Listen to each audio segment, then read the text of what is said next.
Salut tout le monde, j'ai récemment fait l'installation de ces deux beaux nouveaux panneaux solaires qu'on voit juste ici. Le troisième là-bas, il compte pas vraiment parce que c'est un ancien que j'ai décidé de garder sans trop savoir la quantité qui sort, mais tant qu'à l'avoir, on va le garder. Puis le but, c'est d'expliquer à quel point c'est simple à installer et quand même relativement peu dispendieux. Donc on va commencer à expliquer ça. Tout d'abord, les panneaux ils viennent en plusieurs morceaux. On a le panneau principal, puis les braquettes qui viennent séparément, qui restent à ancrer par en dessous. C'est un procédé vraiment simple. Il y a 2 vis par braquette pour s'installer dans le panneau. Puis le câblage arrive déjà tout attaché au panneau, ce qui rend ça super facile, avec des connexions mâle-femelle qui font que la connexion est super simple, que pas mal n'importe qui peut être capable de brancher. C'est à peu près comme se brancher dans un mur sans trop de complications. Quand il vient le temps d'installer sur le toit, dans le fond, c'est bien compliqué. Il y a des gens qui aiment ça les coller, d'autres qui aiment mieux les visser. Moi, je fais partie de ceux qui préfèrent les visser puis les coller ensemble avec du bon scellant. On commence par mettre une couche de scellant sur la surface qu'on a nettoyée préalablement. Ensuite, on installe le panneau par-dessus le scellant. Ensuite, on visse. Comme ça, quand la vis pénètre le scellant, le scellant il rentre dans le trou et ça rebouche au fur et à mesure que ça rentre. Et par la suite, on revient resceller par-dessus le tout. Il vaut mieux en mettre plus que pas assez. Ensuite, pour ce qui est du filage, comme on voit ici, moi j'ai 2 panneaux, donc j'ai 2 fils qui viennent de chaque côté, qui viennent brancher un dans le positif, un dans le négatif. Je vous le dis, c'est vraiment simple. Comme j'expliquais, c'est du mâle-femelle. Un est fait pour aller dans un, l'autre est pour aller dans l'autre. On ne peut pas vraiment se tromper. Ensuite, moi j'ai rajouté ça ici parce que ça me permet de mieux étancher dans le fond. Un coup que les fils sont rentrés, on vient serrer les braquettes ici. Il y a un petit caoutchouc qui vient resserrer autour des câbles. Donc ça devient vraiment étanche. Puis après ça, moi je viens sceller autour de tout ça. En dessous de ça ici, j'ai fait 2 trous d'un quart de pouce de gros pour passer le fil. Ça a vraiment été très simple. Trou que je préfère faire par l'intérieur, puisque je sais exactement ce que je veux que mes fils aillent par l'intérieur. Puis le trou sur le toit, l'endroit qui sort n'est pas très important. Puis ça, un coup que c'est installé, c'est le même principe que pour les panneaux avec les braquettes. On met un scellant, on installe le couvercle par-dessus le scellant, ensuite on visse, et ensuite on recèle une deuxième fois par-dessus le tout pour être sûr que rien coule. Petite note spéciale, moi j'aime toujours pas mentionner, moi sur mon motorisé, il y a une partie qui est un petit peu en angle, puis je suis installé là à l'intérieur. La partie la plus basse, je préfère toujours la laisser non scellée. La raison est simple. Si j'ai, pour une raison X, éventuellement j'ai de l'eau qui pourrait se pénétrer, qui rentrerait, je veux qu'elle puisse sortir au lieu de rester près à l'intérieur, puis que l'eau pourrait ensuite aller dans les trous des fils, ou simplement geler là au printemps ou à l'hiver, puis faire tout craquer le système qui est installé. Pour la partie où on relie la batterie au contrôleur de charge, parce qu'il y a un contrôleur de charge qui contrôle l'entrée d'énergie qui vient des panneaux et qui l'envoie ensuite à notre batterie. Chose bien importante à mentionner, c'est qu'il faut toujours connecter la batterie en premier à notre contrôleur de charge que je vais vous montrer un petit peu plus tard. Les connexions, c'est bien simple. Un positif et un négatif. On les branche.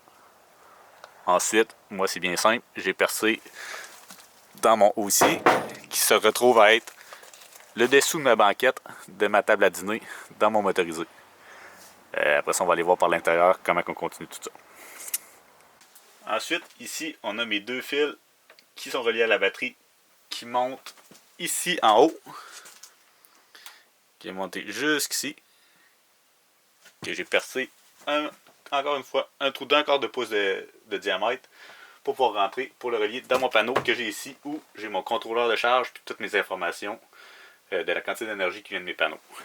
Cette partie-là est vraiment pas très compliquée. Tout ce qu'il suffit, c'est de pas mélanger les fils pour que quand on arrive au bout, qu'on reconnaisse quel qui est le positif, quel qui est le négatif. La seule chose à bien toujours garder en note. Bon. Ce qui est le fun avec le connecteur de charge, c'est que c'est vraiment très simple à brancher. On a tous les logos qui nous disent exactement ce qu'on veut.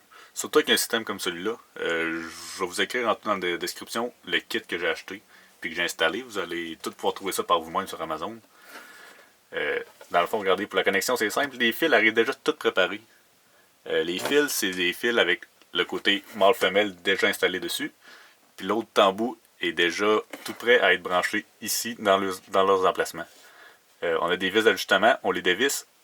Ça vient nous ouvrir l'espace pour les rentrer. On rentre le fil et on revisse, ça le sert là. On vient tester. En tirant un petit peu, tout va bien.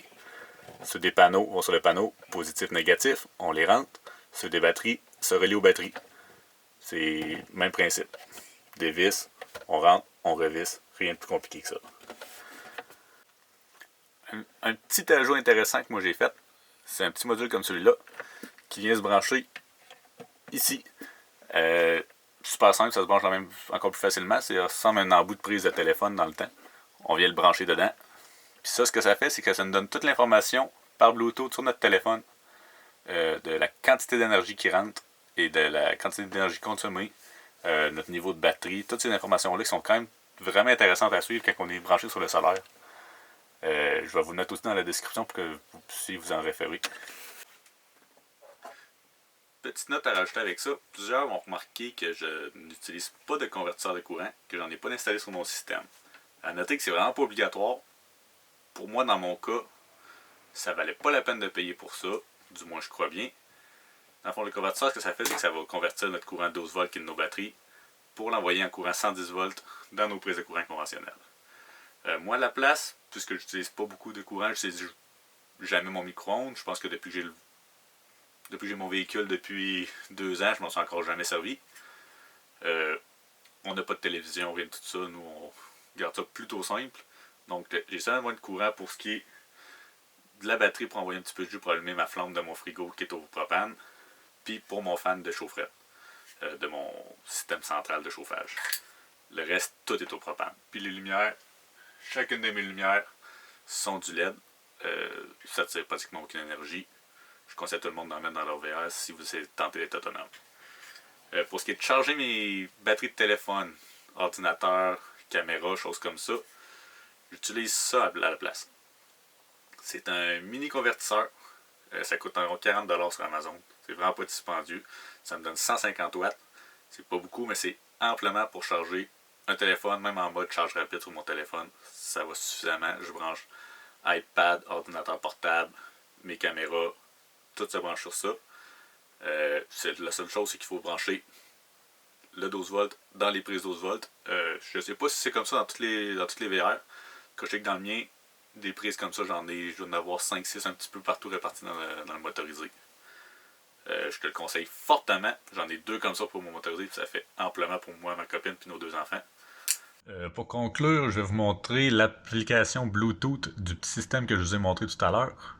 C'est celui ici. Dans le fond, on vient là. On a ici toutes les statistiques de notre système actuel. C'est sûr, en ce moment, on voit aucune charge qui rentre. Il est 9h le soir, il n'y a aucun soleil. Mais on voit quand même que ma batterie est actuellement à 85%. Ma température est à 25 de ma batterie. Toujours intéressant de savoir. Puis c'est sur ça qu'on va voir vraiment l'énergie qui rentre de nos panneaux, l'ampérage qui rentre, toutes ces choses-là. On peut aller dans nos statistiques des derniers jours. Comme l'on voit en date du 29 que j'ai en mon plus haut, j'avais 51 watts qui rentraient. C'était pas une très bonne journée. Puis ma batterie était probablement déjà pleine charge à ce moment-là, donc elle ne rentrait pas énormément. Mais c'est très intéressant de pouvoir suivre ça sur ça. Je le recommande fortement. C'est sur ça qu'on va conclure la vidéo. J'espère que ça vous a aidé tout le monde. Bonne journée!